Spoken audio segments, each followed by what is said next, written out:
Hey guys, it's Molly. I'm gonna be showing you guys my October wrap-up. I managed to read a total of 6 books, which is actually hugely surprising because it felt like I only got to read 3 or 4 books because I was so busy this month. So the first book that I read was Unsold by Neil Schusterman. This is the 3rd book in the Unwind dystology. I rated it 4.3 out of 5 stars.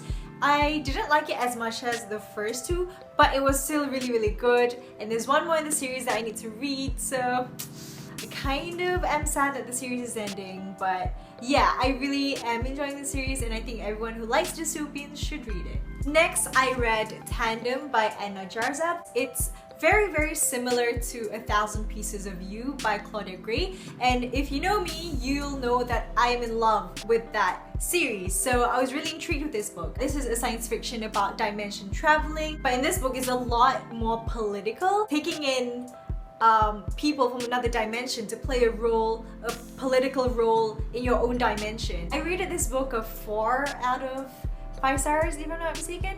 I didn't like it as much as 1,000 Pieces of You, but I think that it was still a really mind-blowing concept. Some of the science explained in this book was really mind-boggling and it was just really cool. It lacked character development a little and the plot was just okay. So for me, the concept was the best part about this book, and it ended with a cliffhanger, so I'm pretty sure I'll get around to reading the 2nd book sometime soon. But yeah, if you liked 1,000 Pieces of You, I think you should really pick up this series. Alright, next I read A Very Good Chance by Sarah Moore Fitzgerald. This is Sarah Moore Fitzgerald's latest book. The one that you've probably heard me talk about is probably The Apple Tart of Hope, and that is one of my favorite books of all time, so I was really excited to pick this up. I received this as a review copy and I absolutely loved it. I rated it a 4.5 out of 5 stars. It's not as good as The Apple Tart of Hope, but it still wasn't disappointing at all. Look at all the pages I tabbed. I absolutely love Sarah Moore Fitzgerald's writing. I think it's just beautiful. I can relate to it so much. It's really just one of those heartwarming books that you really need to read once in a while, and it reads like a middle grade book even though the characters are around 14 years old. It's very short, it's only like 180 pages. This one talks a lot about friendship, but not the type that starts right away. It's one of the ones that have like a rocky start, but then you don't expect it to be like something really great.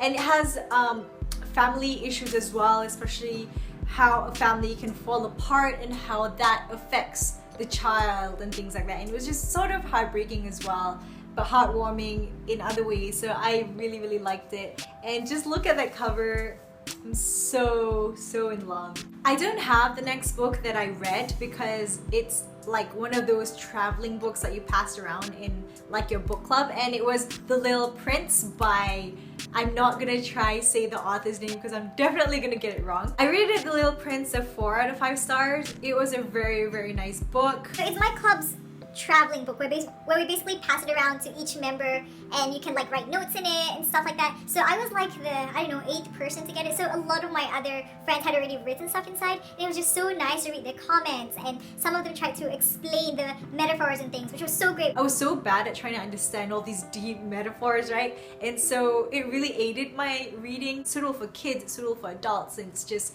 really wonderful, and I should watch the movie soon. I just realized that. I also don't have the next book that I read because I lent it to a friend, but it is The Wrong Hand by Jane Jago. I received that as a review copy, and it is a really good book. I rated it a 4.3 out of 5 stars, I think, or was it a 4 out of 5 stars? What's very interesting actually is that it's based on a true story. It's about a 3-year-old child who was murdered by 2 11-year-old boys. And obviously these boys got caught and they were brought in, and I think they spent like the next 7 years in juvenile prison until they had to go out. They have like a new identity and they sort of had to live with the consequences of what they did. But what I found really interesting about this book was because it discussed the event from many different points of views, not just the victim or the victim's parents, but it was also from the criminals themselves and the criminals' parents. So it really tried to explain how everyone sort of felt about what happened, and it was just so heartbreaking in my opinion, and I was so emotionally conflicted. Obviously I was feeling sorry for the victim and the parents, but at the same time, when you read the perspective of the criminals and when they reading how they had to live with what they did because they were just kids, and the parents of these criminals, it's like, whoa, I'm starting to feel sorry for them, but like what they did was so bad. So I was just so emotionally conflicted, and it was just really emotional. It really brought up a lot of really interesting questions, and I really love books that makes me think about these kind of things. Like, for example, to what extent is a parent responsible for their children, or for how they influence their children, and I don't know, things like that. It's so good. I wrote a review for this and you can check it out. I'll link it in the description box below. And the last book I read this month is Rebel Queen by Michelle Moran. This is a historical fiction and it's set in India in the 1900s. It was when the British company settled in India, and this is basically about this girl. Her name is Sita. She became a Durgavasi, which is like the queen's personal female bodyguard basically.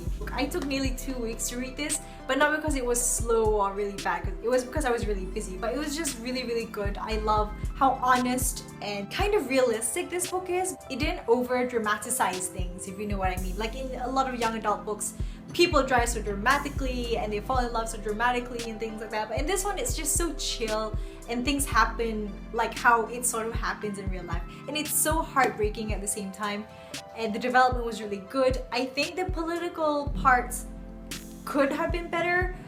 I don't know, maybe the author didn't really want to describe those parts that well. Other than that, I really enjoyed this. And it is very historically accurate, and if it's not historically accurate, the author sort of points it out at the start or at the end and tells you what's fiction and what's not, and it's really nice. If you're into historical fiction, definitely give this a go. If you're not into historical fiction yet, give this a go as well, because I think you might want to read more historical fiction books after you read this book. So I really enjoyed this.